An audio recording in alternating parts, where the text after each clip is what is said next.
Avancemos então para finalizar isto com os textos que ocupam os arminianos, ¿no es cierto? Entonces vamos começar acá vendo o tema de Jesus como criatura de Deus. Ario afirmava que Jesus não era eterno como Deus Padre, senão uma criatura criada por ele. Isto significa que houve um momento em que Jesus não existia. E um dos textos que eles ocupavam é este, de Provérbios 8, 22 e 23, que é um texto onde se habla de la sabiduria.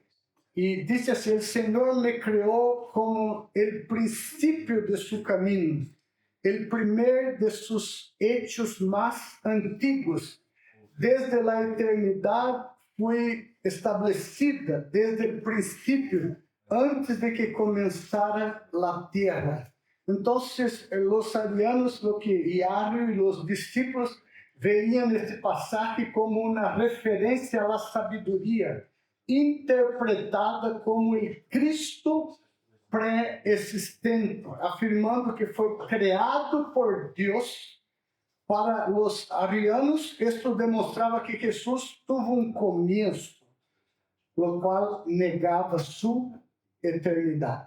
Então, este é um dos textos. A refutação ortodoxa é: a igreja interpretava a sabedoria como uma personificação poética e não como uma afirmação literal sobre a natureza de Cristo. Vocês se acordam que Alejandría tinha aí sua inclinação para as herejias também, não é certo? Orígenes é de aí, não é certo? E Orígenes é o que generou a hermenêutica de Alejandría. E a hermenêutica de Alejandría, ora interpretava os textos como literal, ora só como moral, ora alegóricos. Então, eles não tinham claro quando deveriam aplicar. E neste texto, que deveria ser uma aplicação não literal, eles fizeram uma aplicação literal a Jesus. Então, a sabedoria é literalmente Jesus.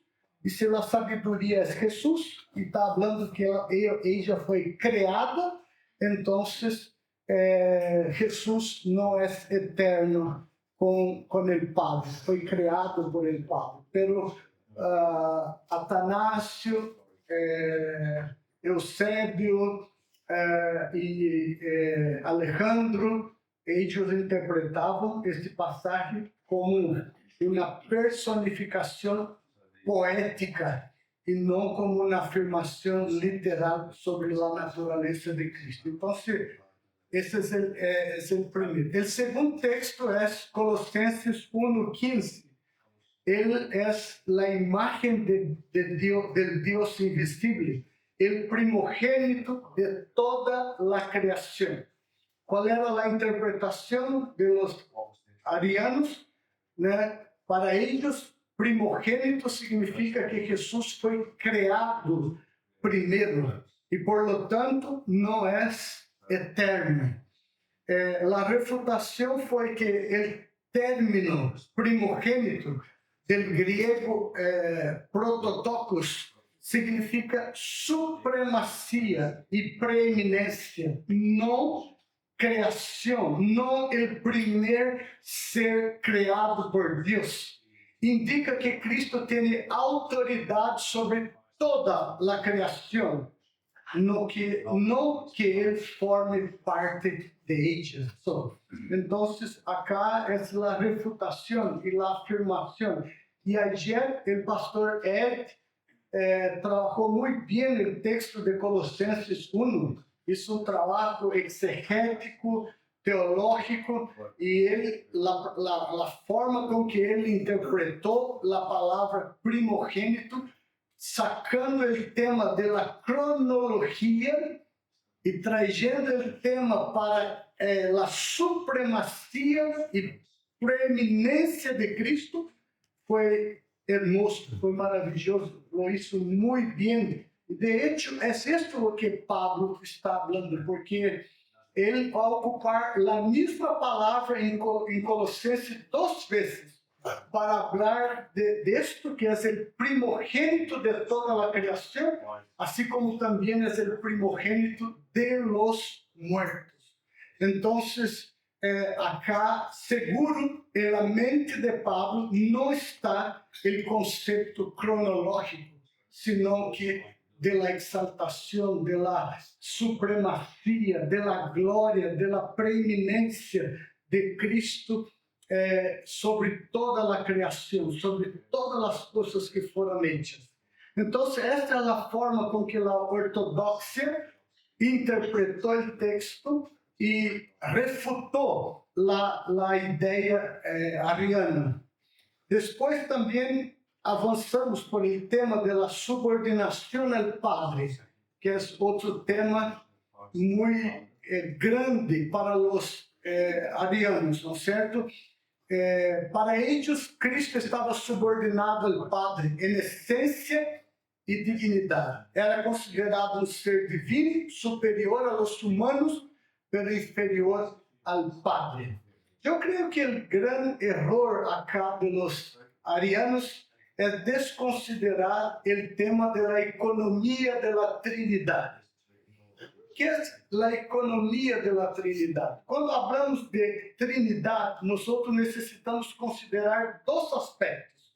Uno es la esencia de la Trinidad, lo que llamamos de ontología de la Trinidad, o sea, el ser, la esencia.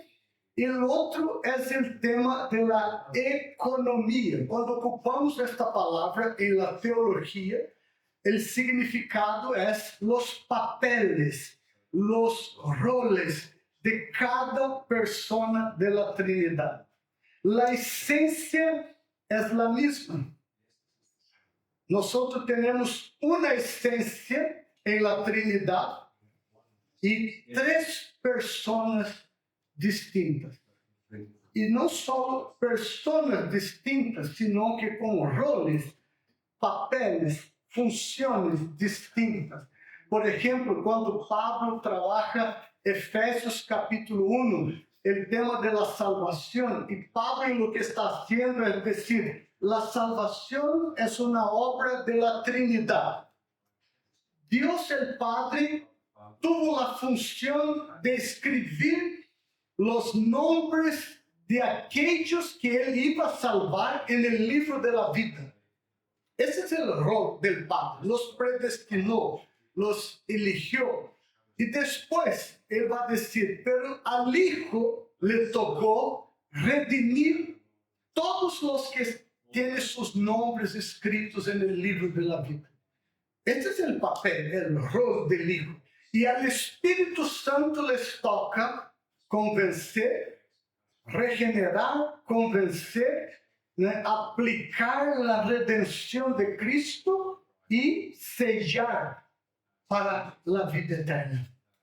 Son papeles, son roles distintos dentro de lo que son las tres personas de la Trinidad. Entonces, si nosotros no entendemos esto, si no hacemos esta diferenciación entre ontología y obras de la Trinidad, vamos a caer en estos errores como cayeron los arianos. ¿Sí? Entonces, el tema de la subordinación al Padre, y el versículo es cuando Jesús dice en Juan capítulo 14, versículo 28, el Padre es mayor que yo. Y cuando Jesús habla esto, ellos argumentaban que sí, Jesús dice que el Padre es mayor. Entonces, Él no puede ser igual a Dios. Es distinto, es una otra categoría de Dios, porque Él no es igual al Padre, en el sentido que el Padre es mayor que Él.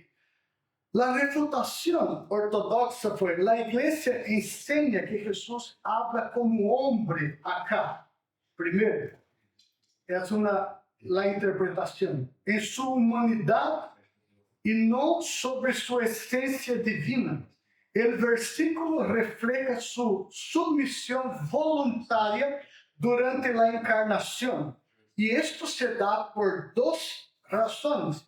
Por el estado de humillación que él se encontraba. La encarnación es un estado de humillación. Todo lo que significa, y acá hay que solo tener cuidado porque cuando hablamos de la encarnación, yo no estoy hablando solo del hecho que él se ha tornado hombre, carne, que tiene un cuerpo, sino que toda su vida, obra, mientras estuvo acá en la tierra, porque no podemos afirmar que la encarnación, tomar un cuerpo en sí, era la humillación. Lo que era la humillación era tomar un cuerpo bajo las consecuencias de la caída. Esa es la humillación. Porque hoy sigue teniendo un cuerpo glorificado en el cielo y no está más bajo humillación. Entonces, la humillación no es la encarnación, sino que la encarnación en un estado, en un cuerpo que está bajo las consecuencias del pecado. Eso es la humillación.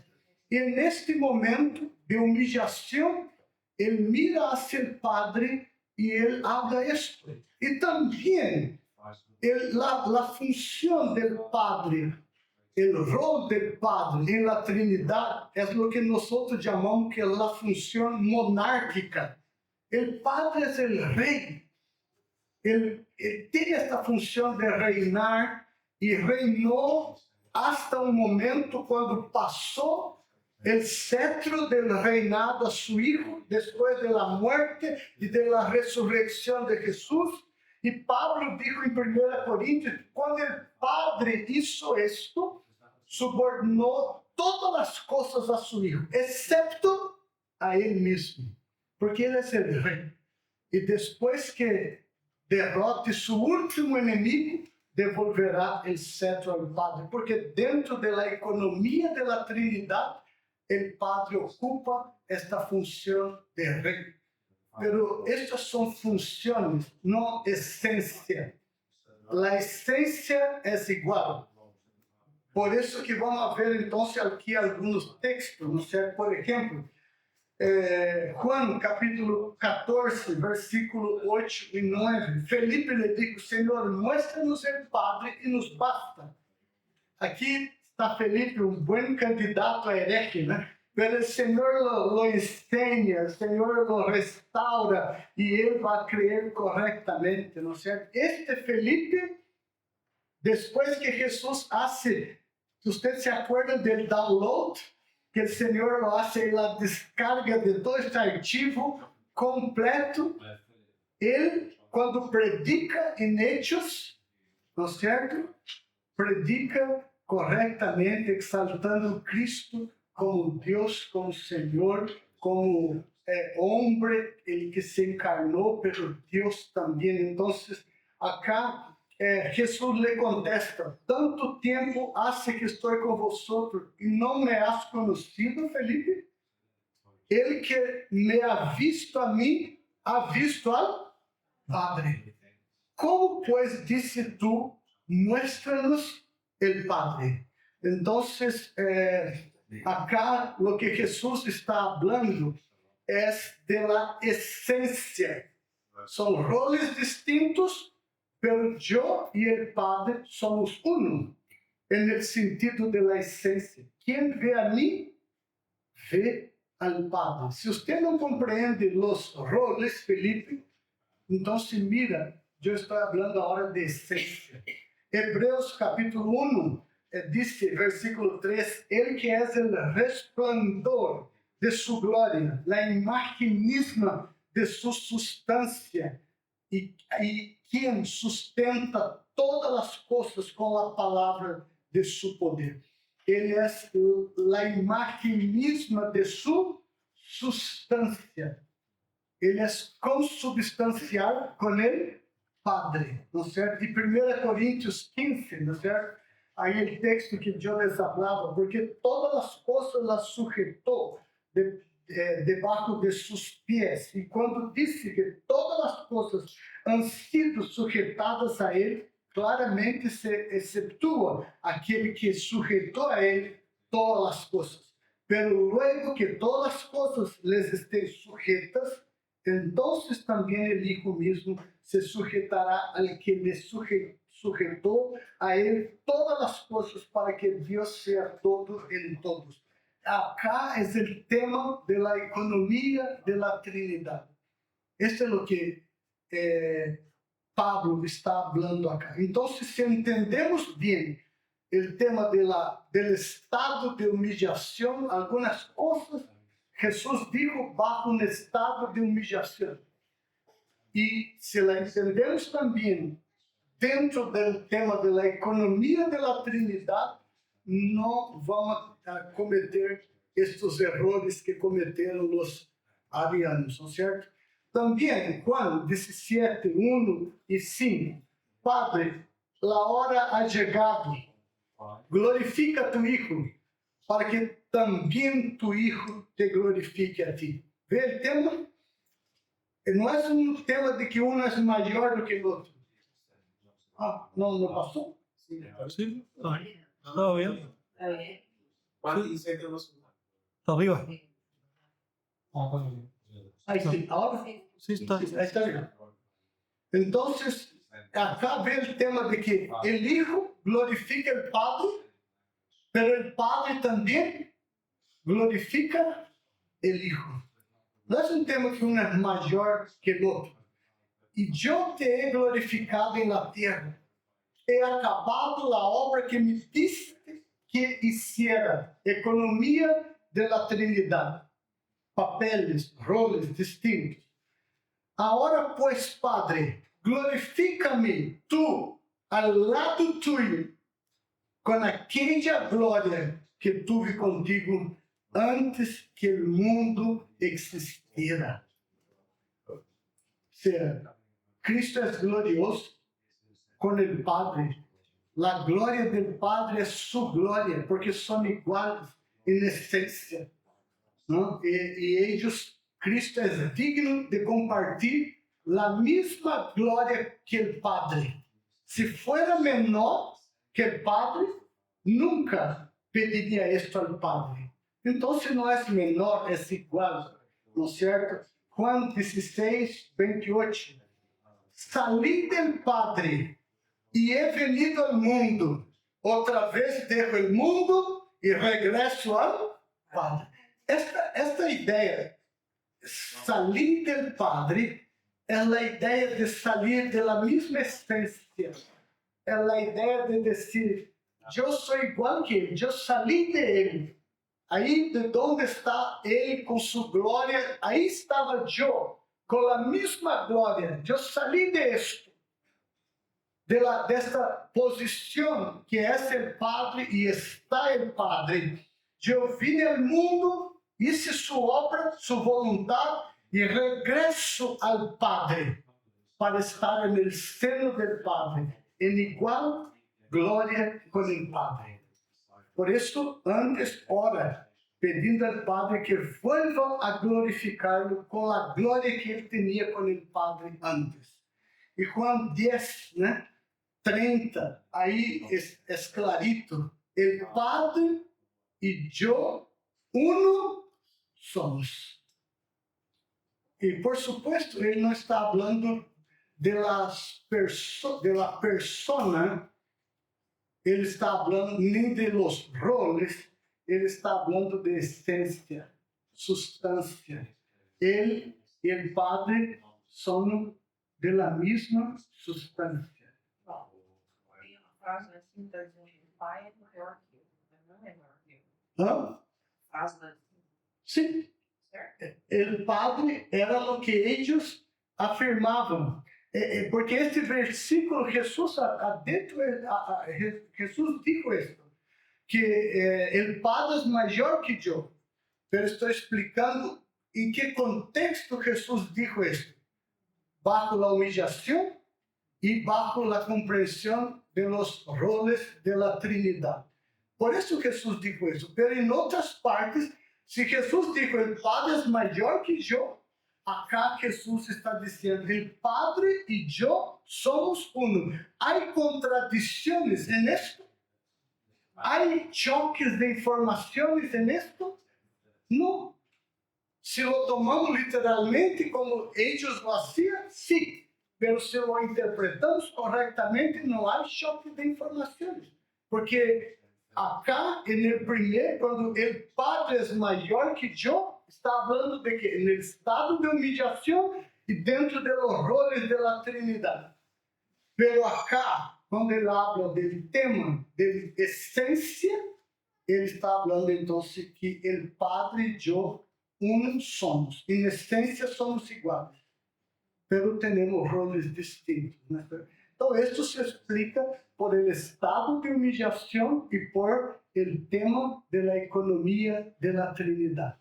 Hay que considerar, ¿no es cierto? Siempre que vamos a hablar de Trinidad, debemos definir de qual aspecto vamos a hablar. Ontológico, ser, esencia, sustancia o roles. Entonces, necesitamos hacer esta diferenciación. Todavía, seguimos acá con eso. Mateo 3:17. Desde los cielos se oyó entonces una voz que decía, este es mi Hijo amado, en quien me complazco.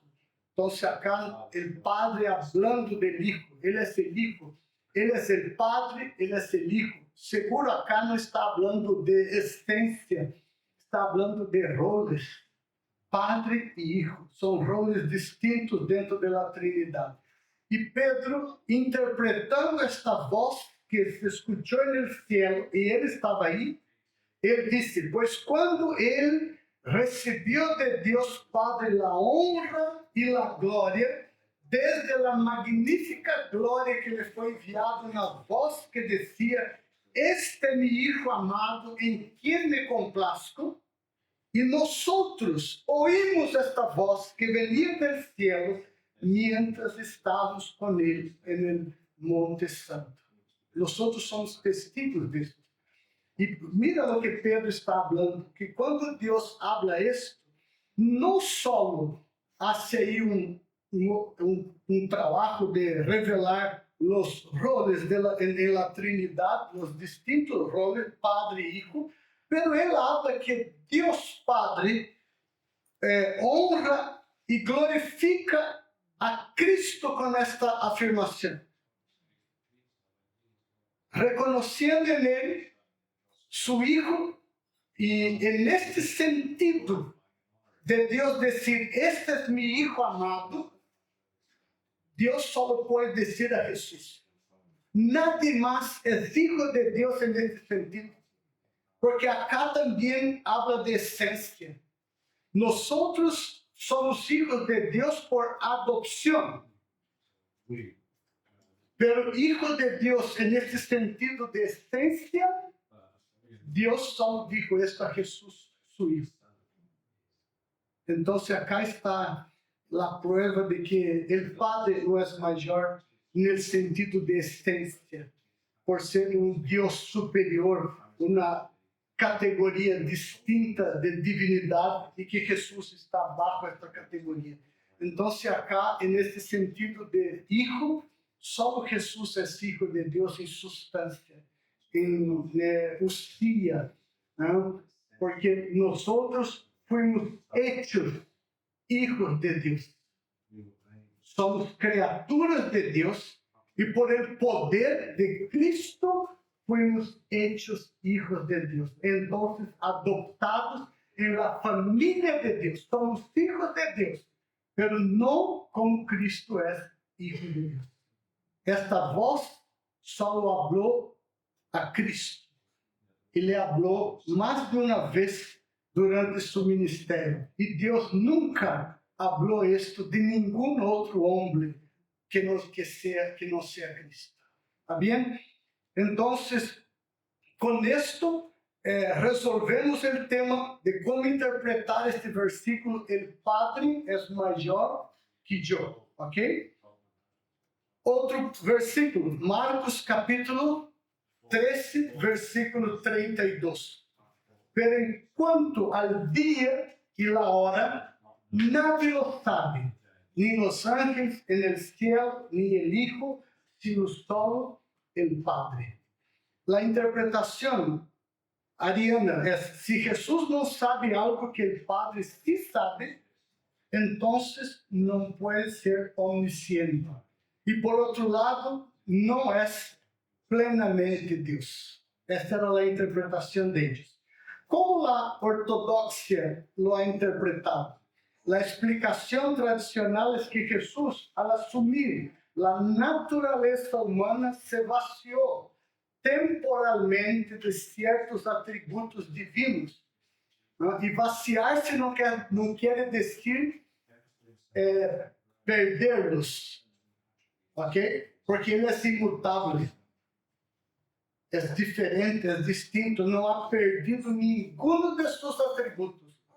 Porque uno de los atributos de Jesús es la inmutabilidad, que es un atributo incomunicable de Dios. Algunos teólogos también argumentan que Jesús hablaba desde el punto de vista de su naturaleza humana.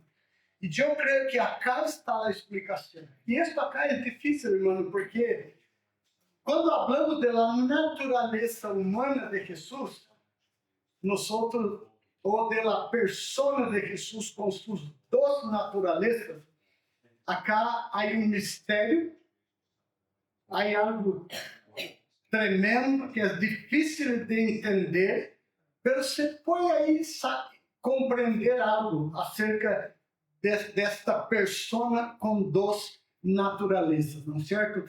E bueno, aunque nós, os teólogos reformados, enfatizamos o ponto de que,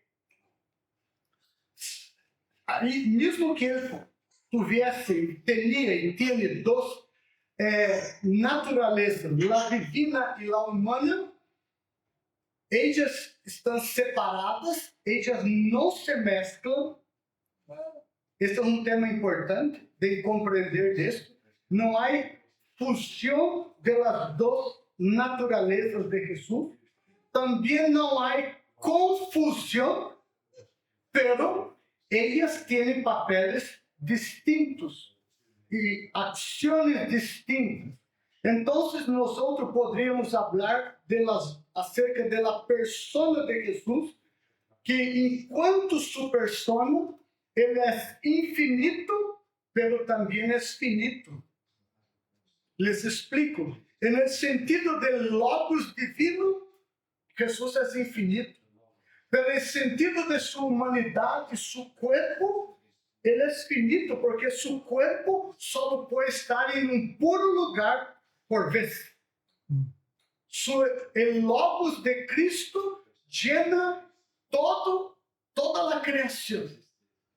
Pero su cuerpo, que todavía lo tiene, porque es hombre, no ha desechado este cuerpo como los modalistas e outros afirmavam, não é certo, que Jesus viveu com este corpo, pero quando ascendeu ao cielo, aí se esfumou isto, se terminou e já não tem mais um corpo, está aí no cielo glorificado. Isso é uma herejia. Ele se ha hecho homem por sempre, nos amou e nos amou ao ponto de assumir uma natureza humana, não é certo? E essa natureza humana ela vai carregar por sempre. E quando nós estudamos Apocalipse, e aí vemos a visão do trono, no capítulo 4 e 5, aí se habla que Juan viu um cordeiro como muerto. Por que como muerto? Porque ele traz as marcas da morte em ele, não é certo?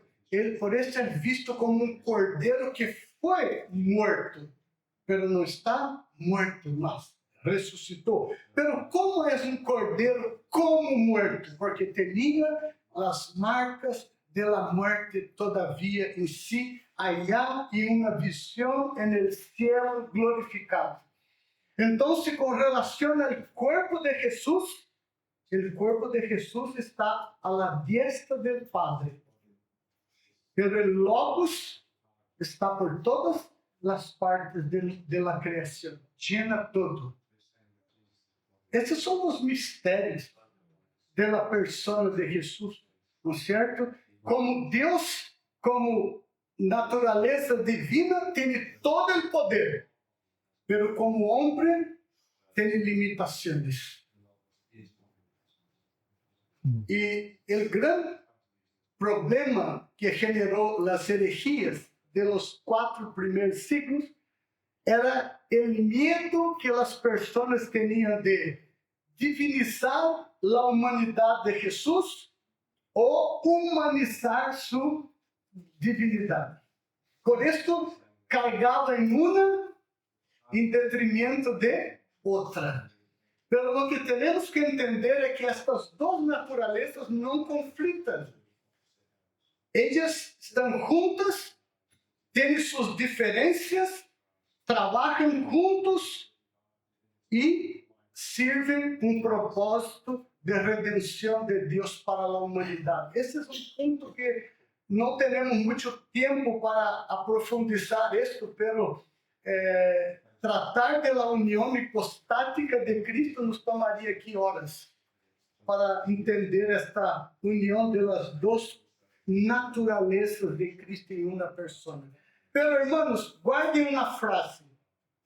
Não se separam, não se dividem, não se confundem, não se conflitam, pero lo que es dicho de una es también atribuído a outra.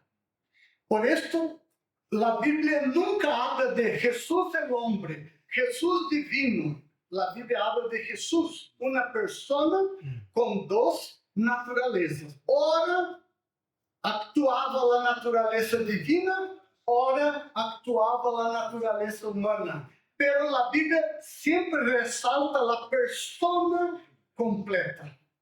Nunca la Biblia dice así, el Jesús hombre lloró. Porque ¿quién llora? ¿Dios o hombre? Dios no llora. Pero cuando el hombre llora, la Biblia dice que Jesús lloró, porque lo que es dicho de una es también dicho de la otra, pertenece a la otra. Entonces, guarden esta frase, lo que es dicho de una naturaleza pertenece a la otra naturaleza, porque son, aunque no se mezclan, son indivisibles.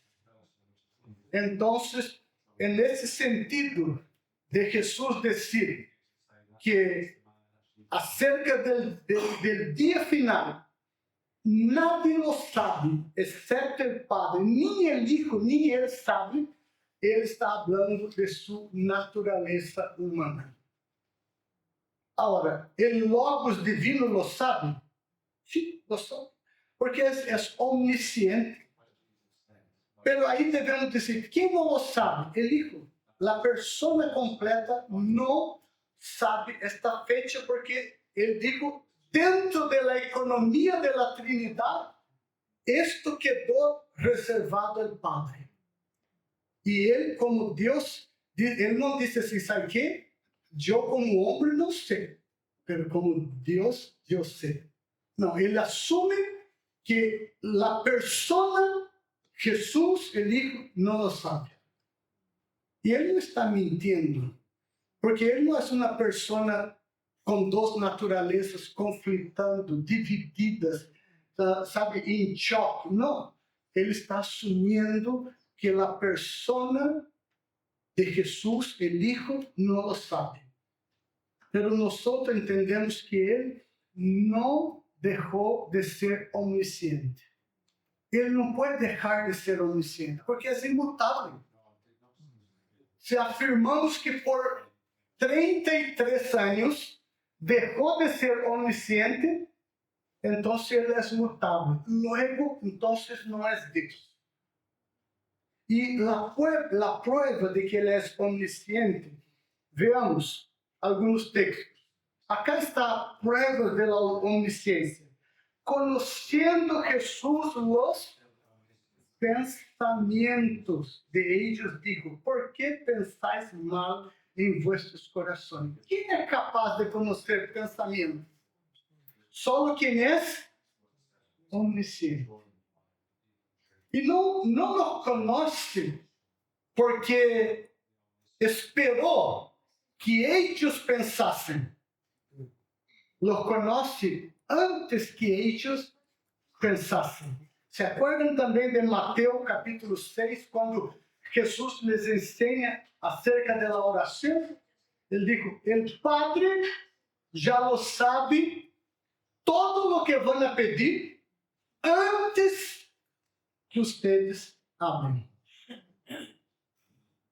Ele já lo sabe, já conhece todo. E ele, como Deus, igual que o Padre, também conhecia, não é certo, os pensamentos. Vocês se acordam quando Juan, Pedro e Tiago estavam aí conversando acerca de quem era o mais grande?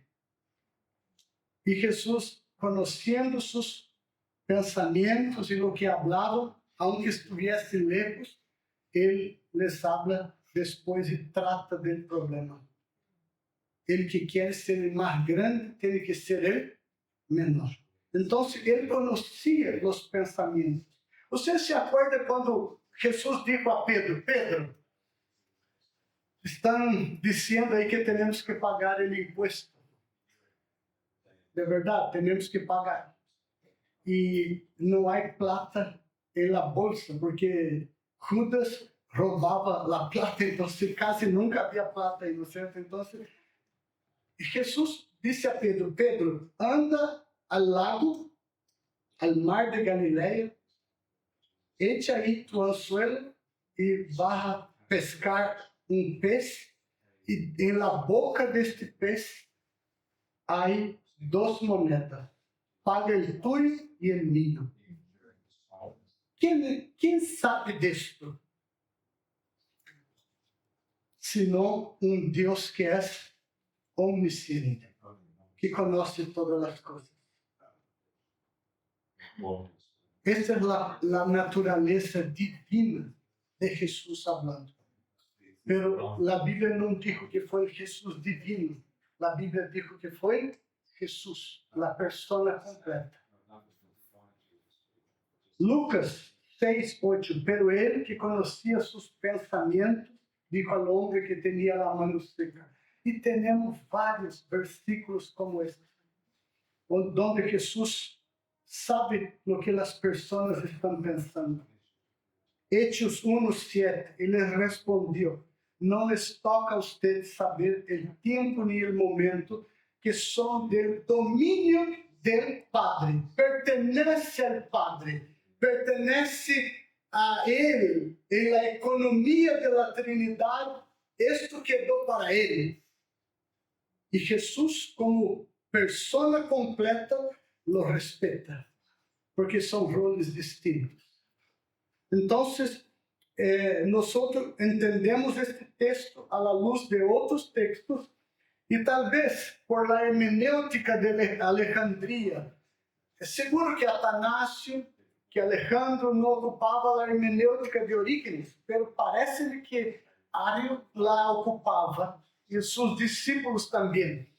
Pero eu estou seguro que Atanásio, que Alejandro ocupava a hermenêutica Bíblia por Bíblia. A Bíblia interpreta a Bíblia. Eu não necessito interpretar a Bíblia. Se há texto que não está claro, outro texto vai trazer luz para a compreensão deste texto. E é o que estamos fazendo agora, provando que Jesus é omnisciente, que esse é tema da economia da Trinidade, mas que uma limitação.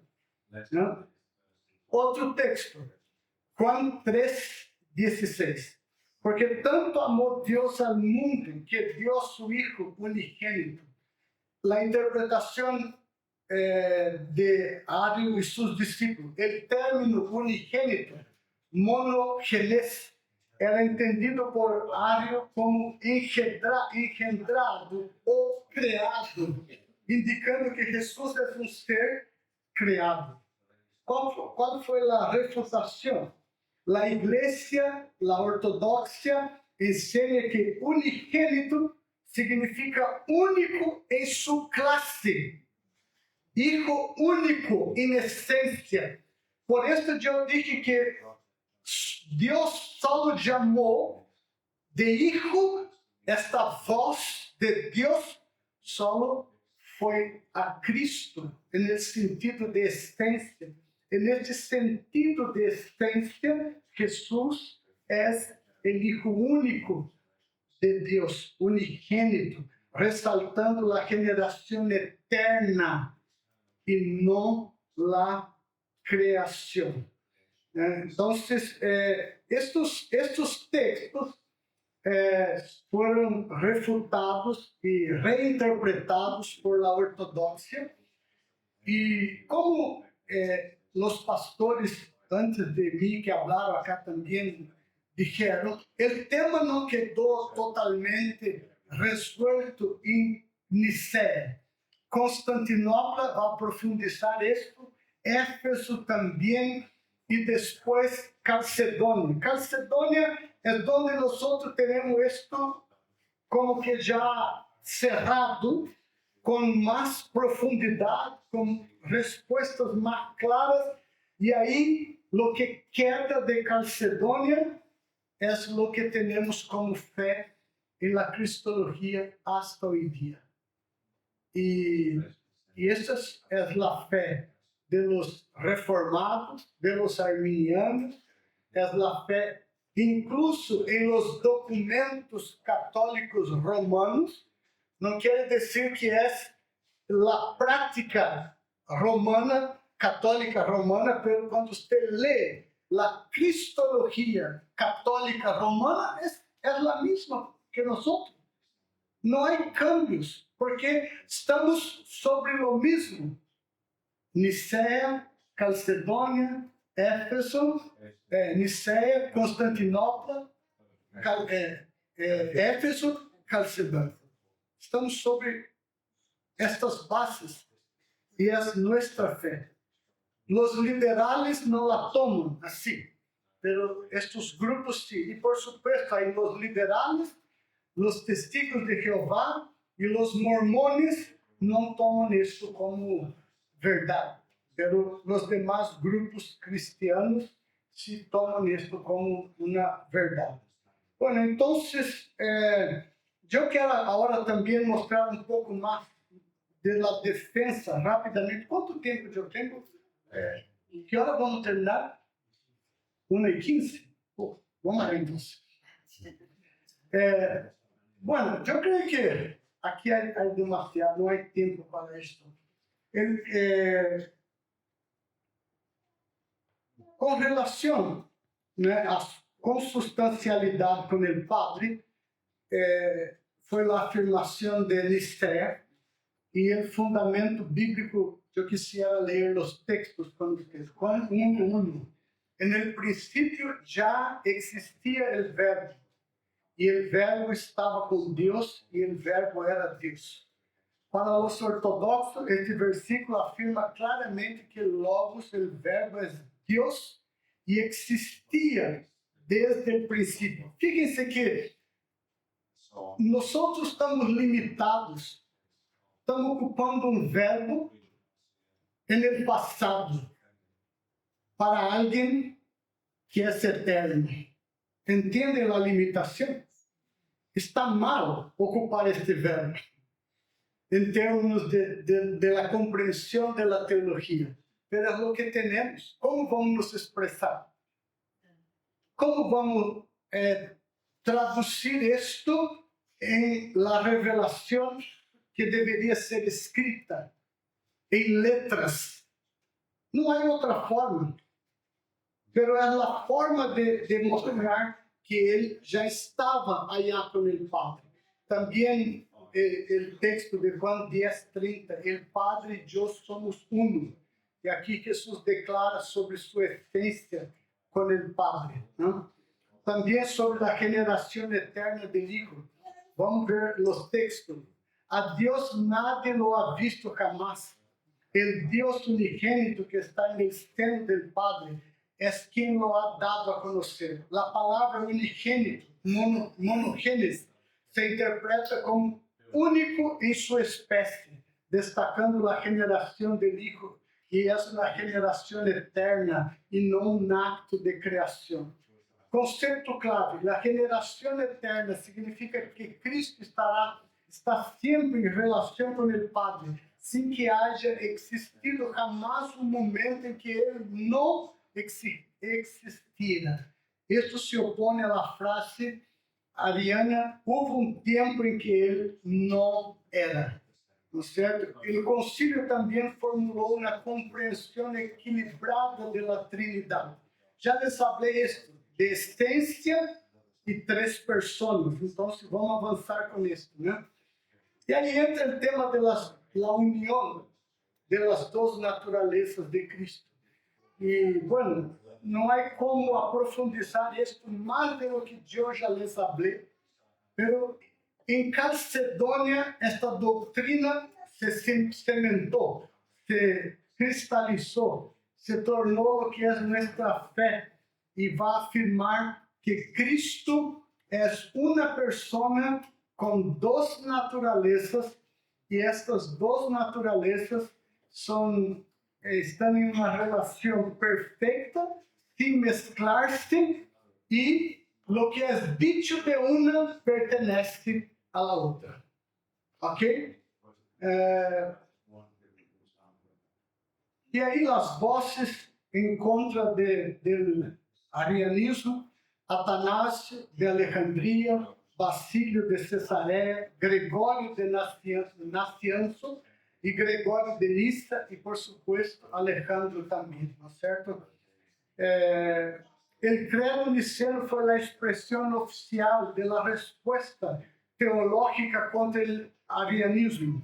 Afirmava que Cristo é Deus de luz, luz de luz, Deus verdadeiro de Deus verdadeiro. Substituiu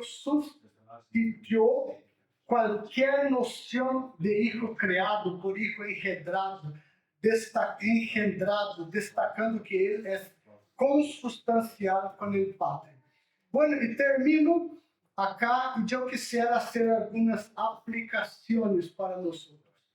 Bueno, a compreensão correta da divinidade de Cristo, uma persona, uma essência divina com duas naturezas, aí a natureza divina e humana. Esta compreensão deste de Cristo, que Cristo é Deus eterno, consubstancial com o Padre, como todo o credo nos descreve, deve generar em nós algumas coisas importantes. Primeiro, deve nutrir nossa adoração a Cristo. Isso deve fazer com que nós adoremos a Cristo e exaltemos a Cristo. E se nós adoramos, exaltamos, glorificamos a Cristo, Ele toma esta glória e la lleva aqui, a seu Padre. Então, quando eu vejo um himnário com tantos hinos cristocêntricos, eu não tenho problema com isso. ¿Por que não estamos cantando ao Padre ou ao Espírito? Estamos cantando ao Hijo, porque o Hijo disse que toda a glória que chega a Ele, Ele lá comparte com o Padre. Então, esta compreensão da divinidade de Cristo nos ajuda a centralizar nosso culto em um culto cristocêntrico. Não estou dizendo que não podemos cantar hinos ao Padre ou ao Espírito. Não estou dizendo que quando hacemos a Cristo, nós estamos também fazendo a Deus o Padre. Também isso vai orientar nosso evangelismo. Quando salimos a evangelizar, muitas vezes apresentamos um evangelho onde há um Cristo mais humanizado do que divinizado. Quanta gente aí que, ao evangelizar, muestra como un Cristo débil, que necesita del hombre, que necesita que el hombre abra la puerta de su corazón para que él entre. Jesús no necesita que nadie abra la puerta para él. Él la derrumba con su piel, ¿cierto? Y él entra. No, este Jesús es demasiadamente humano. Este versículo aí de Apocalipse 3, 21, es que estou a la puerta e golpeo, é aquele que abre. Este não é um versículo para evangelização. Esse é um versículo onde Jesus está chamando sua igreja a la comunhão com ele. Então, quando vamos evangelizar, não necessitamos aí como que fazer maquiagem em Jesus, como um Jesus necessitado de amor, de aceitação. Isso é mentira. Temos que apresentar o Jesus Deus, plenamente homem, o Jesus completo e exaltado em sua obra poderosa. Ele não necessita que nós lhe ajudemos. Ele é o que é. E as pessoas que o aceitam, vão aceitar como ele é. Porque não depende deles, depende de Jesus. E Jesus mira a seus discípulos e diz: não foste vosotros que me elegiste, eu elegi a vosotros. Não foste vosotros que me amaste, eu os amei primeiro. Então, a decisão é minha. Por isso, o evangelho necessita ser predicado. Quando evangelizamos, necessitamos evangelizar desta forma. Isto também vai orientar nosso discipulado. O Jesus que temos aí na cristologia de Nicea, de todos os concílios, é o Jesus que é homem real, ideal e é Deus. E como esta persona completa, ele é a exata expressão de Deus, ele é a imagem de Deus. E o blanco do discipulado é que seamos parecidos com este Jesus. E o blanco é muito elevado. A vara quedou muito alta, como falamos aí em Chile, não é certo? A vara quedou muito alta. Quando a Bíblia põe Jesus como o modelo de homem, de varão perfeito, para que nós alcancemos. E isso tem que ser. O discipulado é ser mais parecidos com Jesus Cristo, com este Jesus completo. Pelo que ao encarnar-se, torna-se um modelo humano para que nós o imitássemos também. Que perfeito! Porque Deus, em la salvação que Cristo trajo a nós na cruz, Ele tinha o propósito de redimir, de salvar-nos de nossos pecados, de la condenação eterna, pero também tinha o blanco de que nós fôramos restaurados à imagem de Deus com a qual fomos criados. Gênesis capítulo 1, versículo 26. A caída danificou esta imagem de Deus. E Cristo vindo como Deus homem, isso na obra perfeita, e esta obra é como uma moneda de duas caras. Uma cara é a redenção, o pago de nossos pecados, pero não para deixar-nos como nós somos, pero também a obra de Cristo visa restaurar a imagem de Deus em nós. Por isso, Pablo, falando em Romanos capítulo 8, 29, ele habla: fuimos predestinados a sermos conforme a imagem do Hijo. A restauração da imagem de Deus em nós, através do modelo de Cristo, não é uma opção, é um decreto. Está sendo tratado como um decreto. Mas se é um decreto, pastor, por que não todavia não parecemos perfeitamente com Cristo. Porque este decreto se vai cumprir plenamente no dia final, em la glorificação. Pero a ideia é que cheguemos allá com pouco a terminar, não com muito. Porque mientras mais nos parecemos com Jesus, mais Deus será glorificado em nossas vidas. E qual é o fim da obra de Cristo? Restaurar a glória de Deus em nós. E isso tem a ver com discipulado. Bueno, e isso também nos incentiva a la enseñanza doutrinária. Se queremos ser discípulos sólidos que compreendam o Cristo de la forma completa, correta, biblicamente hablando, vamos ter que pagar o preço de ensinar isto a los discípulos em las iglesias. Normalmente hablamos disto acá no ambiente onde são conferências, seminários. Não hablamos disto, ou raramente hablamos disto na igreja. E às vezes eu he escuchado pastores reformados dizendo: não, a gente é simples, povo humilde, não tem muita cultura, não vão compreender isto.